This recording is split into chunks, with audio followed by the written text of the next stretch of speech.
एक बार महात्मा बुद्ध किसी गांव में गए। वहां एक स्त्री ने उनसे पूछा, आप तो राजकुमार की तरह दिखते हैं, फिर आपने गेरुआ वस्त्र क्यों धारण किया है?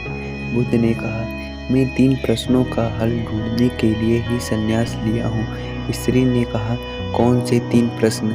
बुद्ध ने कहा, हमारा शरीर युवा और आकर्षक है, लेकिन ये वृद्ध होगा और अंत में मृत्यु को प्राप्त हो जाएगा। मुझे वृद्धावस्था, बीमारी और मृत्यु के कारण का ज्ञान प्राप्त करना है। बुद्ध की बातें सुनकर स्त्री बहुत ही प्रभावित हुई। उसने बुद्ध को अपने घर भोजन के लिए आमंत्रित किया।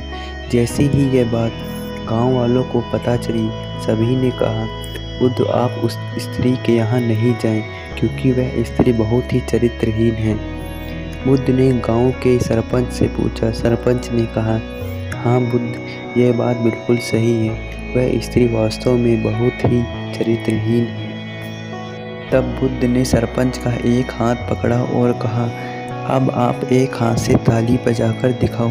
इस पर सरपंच ने कहा, यह असंभव है, एक हाथ से ताली तो बज ही नहीं सकती।